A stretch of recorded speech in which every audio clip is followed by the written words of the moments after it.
and welcome to the channel. My name is Linda, and if this is your first time here, I'm so glad you found the channel.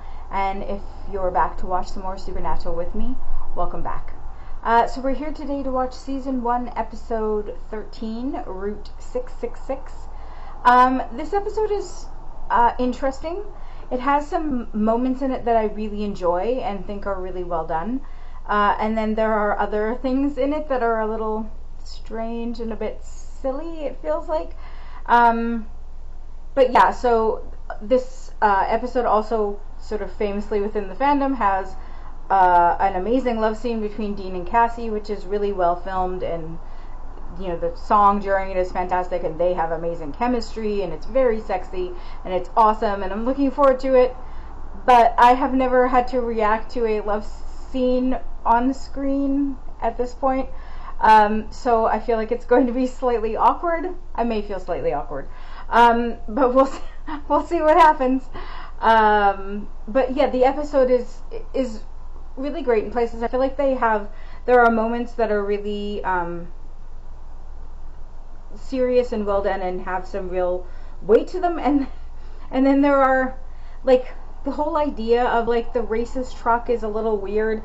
I mean, I know that obviously the truck itself is not racist. It is possessed by the spirit of this asshole, supreme, heinous, horrifying, racist jackass, and that he has sort of taken over, like, his spirit has possessed the truck. So the truck itself is not racist, but it's still a little weird. It's still a little strange. It's a strange concept. And so there are definitely moments that are a bit like, okay. But for the most part, I enjoy this episode. I know it's not a fan favorite, and it's not my favorite of the season or anything, but I like it. And yeah, I'm looking forward to watching it with you guys, and we'll see what happens. All right. Without further ado, let's get into Season 1, Episode 13, Route 666.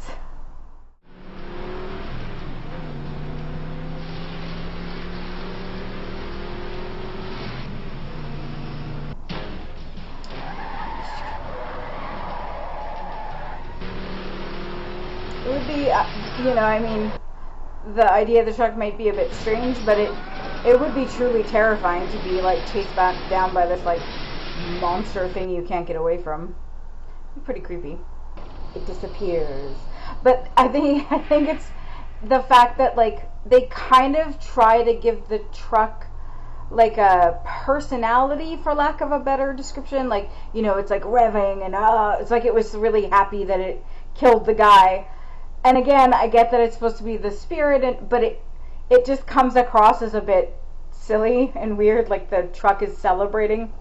Just a little weird. I just got a call from an old friend. Her father was killed last night. She thinks it might be our kind of thing. Friend. What? Yeah, believe me. She never would have called. Never, if she didn't need us. Dad and I were working a job in Athens, Ohio. She was finishing up college. We went out for a couple of weeks. Which, by the way, how does she know what we do? You told her. You told her the secret. Our big family rule #1, we do what we do and we shut up about it. For a year and a half, I do nothing but lie to Jessica, and you go out with this chick in Ohio a couple of times and you tell her everything? Sam. Nothing to do with Dean. Dean! Yeah, looks like. It was Sam's choice not to tell Jessica the truth about who he was in his past. Can't blame that on Dean. I'm urging a little discretion is all. No, I think you're telling us what you want us to print and what you want us to sit on. Yes. I love how much Those of guys a were little friends of brother yours. Sam is in this episode too. Again, It's really enjoyable. I'm very... Dean. Hi. Hey, Cassie. This is my brother, Sam. Sorry about your dad. Yeah. Me too. He was scared. He was seeing things. Like what? He swore he saw an awful-looking black truck following him. He said it would appear and disappear. And in the accident, Dad's truck was dented, like it had been slammed into by something big. There was a distinct set of muddy tracks from Dad's car leading right to the edge where he went over. One set of tracks. His. And the first person killed was a friend of your father's? Best friend, Clayton Soames. And you think this vanishing truck ran him off the road? Say it aloud like that. Listen, I'm a little skeptical about this ghost stuff, or whatever it is you guys are into. Skeptical. If I remember, I think you said I was nuts. That was then. It also makes me sad that the first person, or presumably one of the first people that Dean ever told and felt like connected enough to tell their like secrets to, told him he was nuts and left and didn't want to be with him. That makes me sad. Even though I like Cassie and I get it, don't get me wrong. I think that would be most people's reaction, but it's heartbreaking for Dean. We're sorry for your loss. We'd like to talk to you for a minute if you don't mind. I'm really not up to that just now.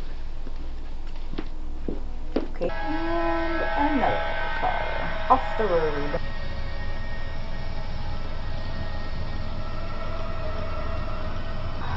He seemed nice in his 2 seconds on screen.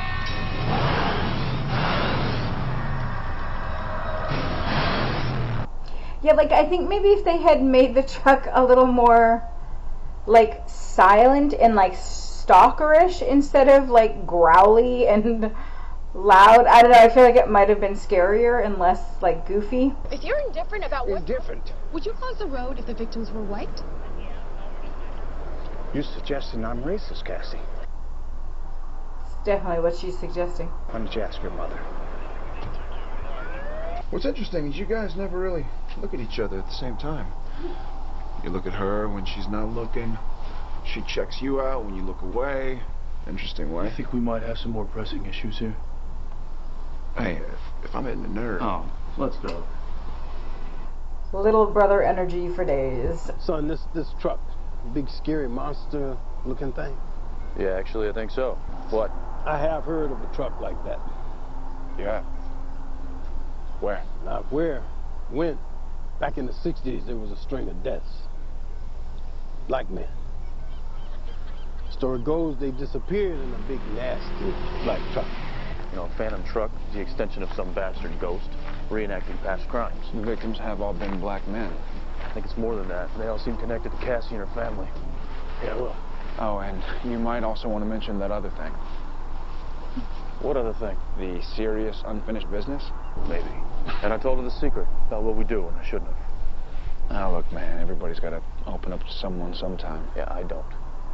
It was stupid to get that close. I mean, look how it ended. You loved her. Oh, God. You were in love with her, but you dumped her. Oh, wow. She dumped you. In the car. So just then, why did you ask where my brother was? Nothing. Not important. Could it be because without him here, it's just you and me? And not you, me, and Sam, which would be easier? It's not easier. We'll keep it strictly business. Whenever we get, what's the word, close, anywhere in the neighborhood of emotional vulnerability, you back off. Or make some joke or find any way to shut the door on me. See, I'm not the one who took that big final door and slammed it behind me. Or- All I'm saying is I was totally upfront with you back then, and you nailed me with it. The guy I'm with, the guy I'm hoping might be in my future, tells me he professionally pops ghosts. Not the words I used. And that he had... You- Back then, I thought you just wanted to dump me. Whoa! Let's not forget who dumped who, okay? I thought it was what you wanted. Well, it wasn't. I didn't mean to hurt you. Well, you did. I'm sorry. Yeah, me too. It didn't take long.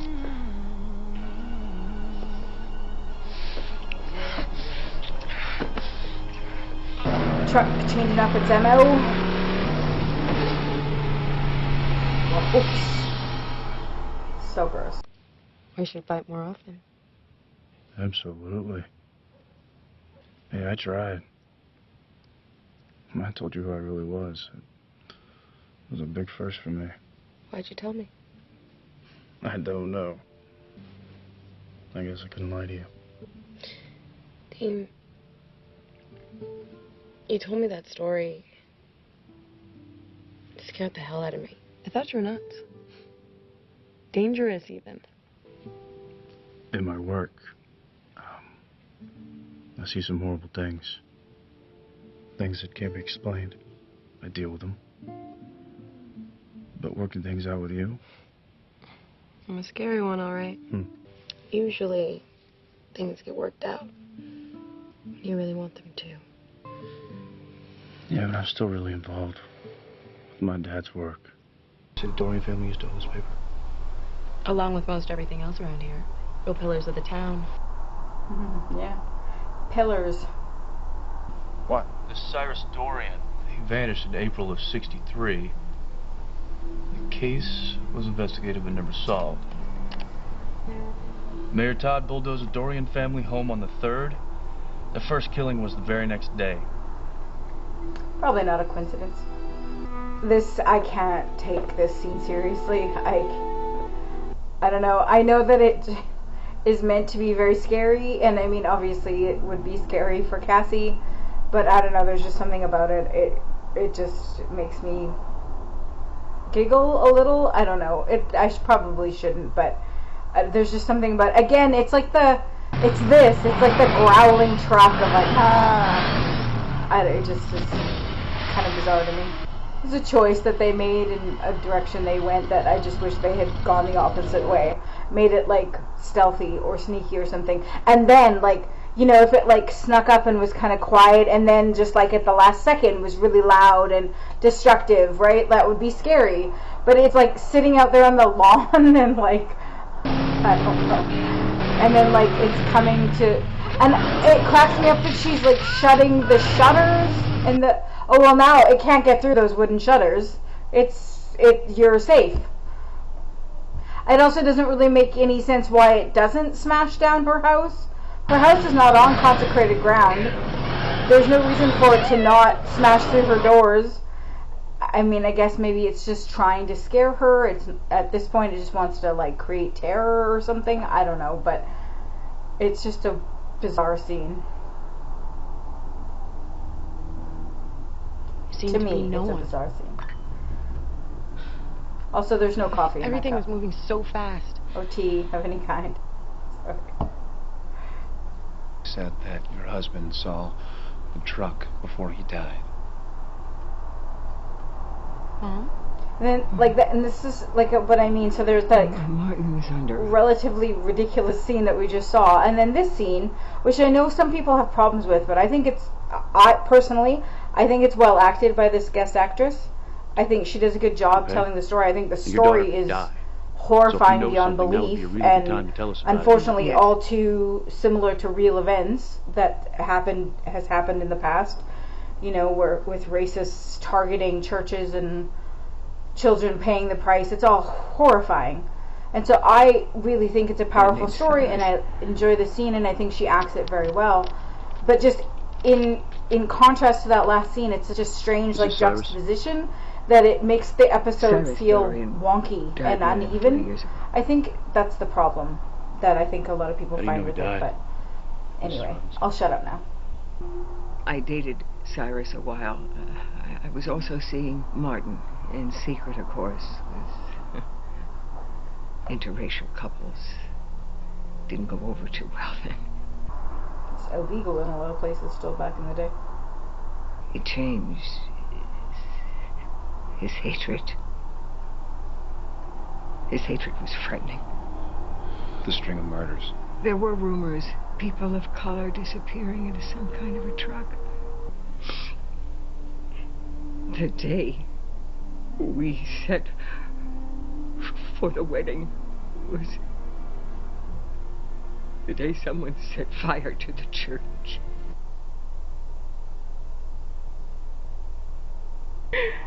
There was a children's choir practicing in there. They all died.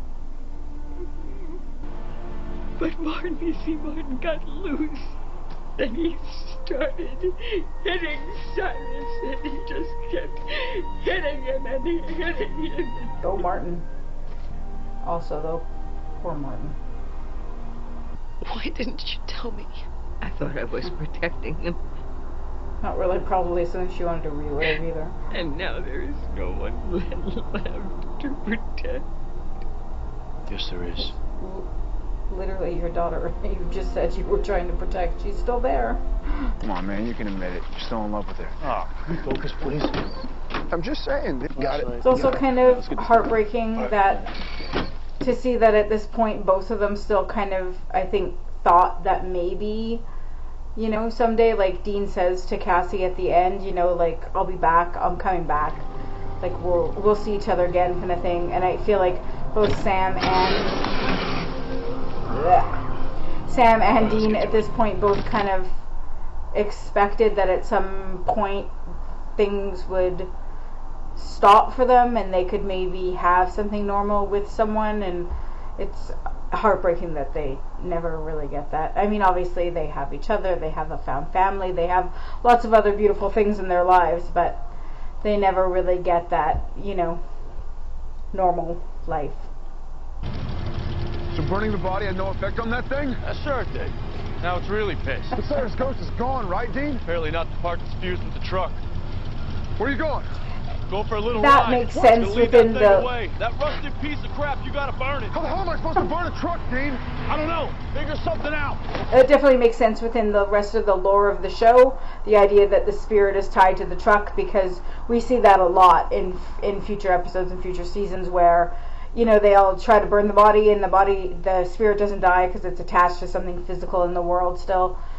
So that definitely carries through, that piece of lore carries through the episodes. Better be good. Where are you? In the middle of nowhere with a killer truck on my ass. I mean, it's like it knows I put the torch to Cyrus. Dean, listen to me. It's important. I have to know exactly where you are. Decatur Road, about 2 miles off the highway. You see a road up ahead? No! What? Wait, yes, I see it. Okay, turn left. This is a cool maneuver.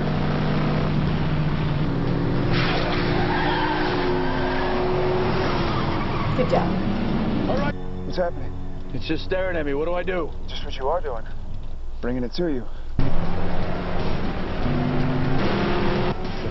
Come on.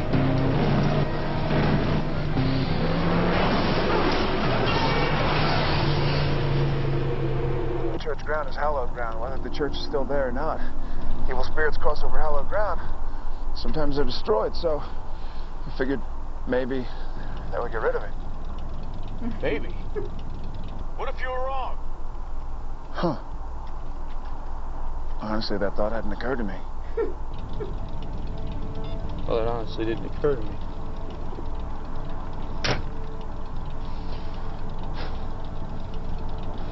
I'm gonna kill him. I don't see much hope for us, Dean. Well, I've seen stranger things happen. Goodbye, Dean. I'll see you, Cassie. I will.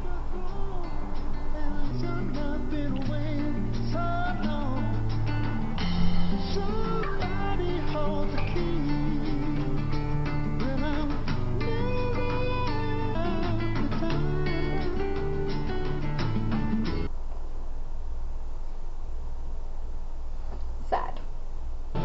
You meet someone like her, ever make you wonder if it's worth it, putting everything else on hold, doing what we do?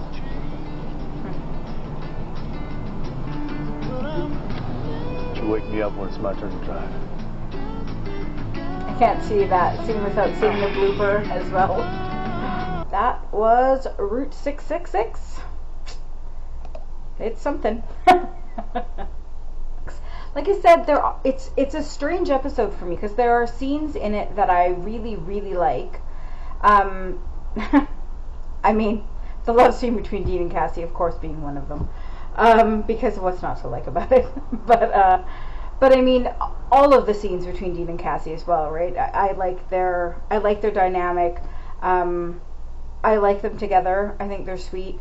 I think it's really great to see, you know, the Dean's first love, you know, who he fell for and what she was like, and she's, you know, this kind of fiery, doesn't take shit kind of character, which is nice to see, and nice to see that, you know, that was who Dean connected with. It's, you know, a good choice for him, like, on his part, I mean. But yeah, so I really loved all of that. I love the stuff between Dean and Sam. I do, you know, like I said, Sam being such a little brother, and just like goading and poking at Dean the whole episode, which is hilarious and enjoyable. I do like the very last scene, even though, like I said, I see the blooper a lot, but I do like that Sam is questioning that, right? And Dean never really answers. He kind of just smiles and, puts his cool guy shades on and takes a nap. But I think they both wonder that, is it worth it, what they're doing? I think in the end, inevitably, they come back to the fact that they do believe it's worth it. Certainly, like I had said earlier, I do think that both of them at this point expected that to end at some point. That, at some point they would, hang it up and retire, and, at this point they're still looking for the yellow-eyed demon, obviously. So I think both of them kind of thought that when that was done, much like John believed that as well, that once that was over, then, they would try to have normal somehow. But of course that doesn't happen, and, the death of the yellow-eyed demon just leads to a bunch of demons getting out and then them feeling responsible for it, even though they're not. Talk about that when we get to season 3, episode 1.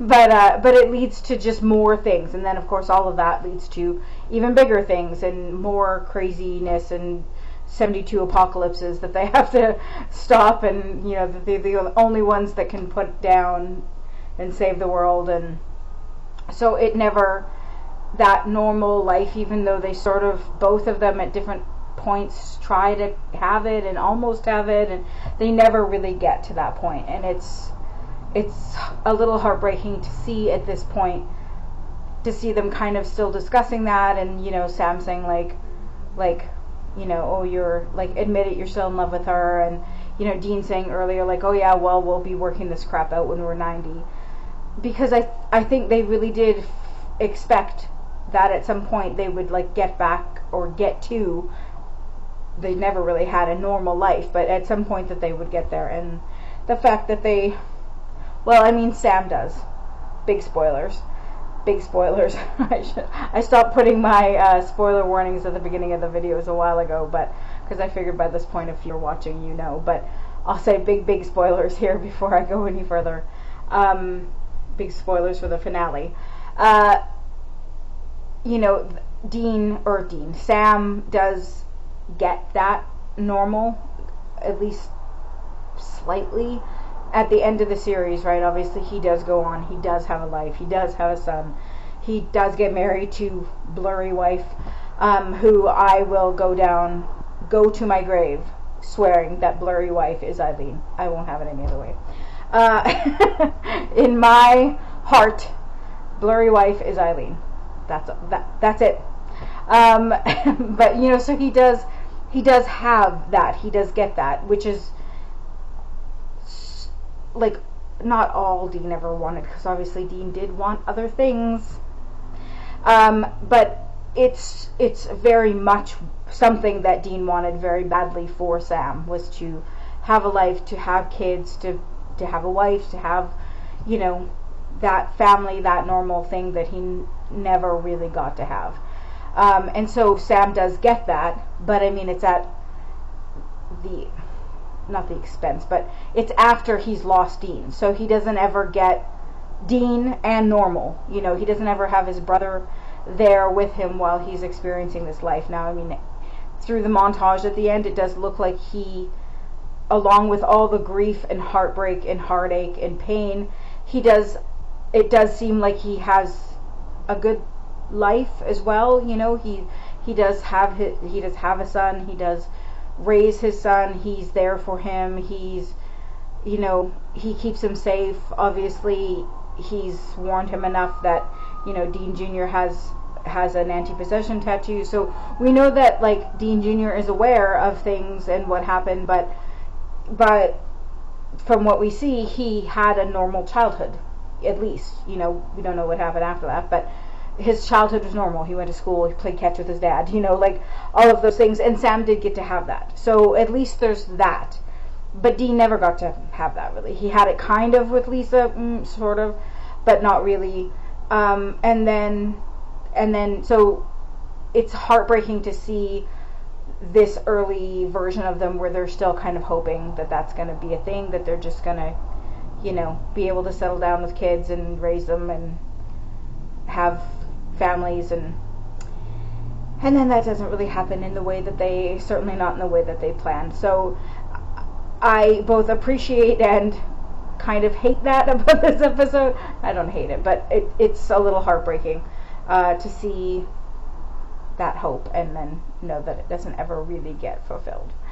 But yeah, so all of that is great stuff, and then you have the things that I was talking about throughout the episode, you know, with the truck and the way it acts, and just, yeah, like moments like that kind of cut through the tension and a good character stuff in the story. The truck is a little weird. So having said that, though, overall I enjoy this episode, and it's not one that I like skip during rewatches like Bugs or something. I usually rewatch it, so there's that. And yeah, it's there's a lot of good about it. It's just not my favorite. But all right, but anyway, the next episode is right up there in this season for favorites, which it's Nightmare, which that episode, when I watched it the first time, completely blew me away. Like all the stuff, like all the Monster of the Week stuff with Max is really interesting. And, you know, obviously we know from the beginning that it ties in somehow to Sam.